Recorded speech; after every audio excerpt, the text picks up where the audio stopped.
वनाग्नि निवारण एवं परिचालन पर जिलास्तरीय बैठक अनुष्ठित। गजपति जिले में 2024 वर्ष पर जंगल अग्नि निवारण और परिचालन पर विभिन्न कार्य और योजना चूड़ांत करने निमंते एक जिलास्तरीय समन्वय बैठक जिलापाल अध्यक्षतार जिलापाल सम्मिलनी कक्ष 1 अनुष्ठित हो जाइछि।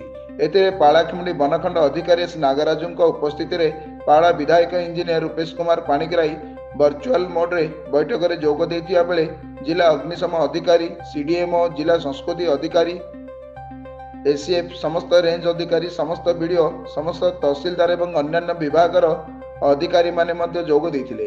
अंश ग्रहणकारी मानक स्वागत करी डीएफओ प्रचलित जंगल अग्निकांड परिस्थिति विषय संपूर्ण सूचना देथिले। ए क्षेत्र में विभिन्न लाइन विभाग भूमिका और दायित्व विषय मध्य वर्णना करा जायतिला। परे गत 5 वर्षर अग्निबिंदु गुड़िकर विश्लेषण सहित एक विस्तृत उपस्थापन करा जायतिला। परे समस्तक परामर्श मंतव्य पर्यवेक्षण आमंत्रित और आलोचना करा जायतिला। शेष में धन्यवाद सह बैठक शेष करी चलित ऋतु में जमिति बहुत कम अग्निबिंदु आसीबो से आशा करा जायतिला।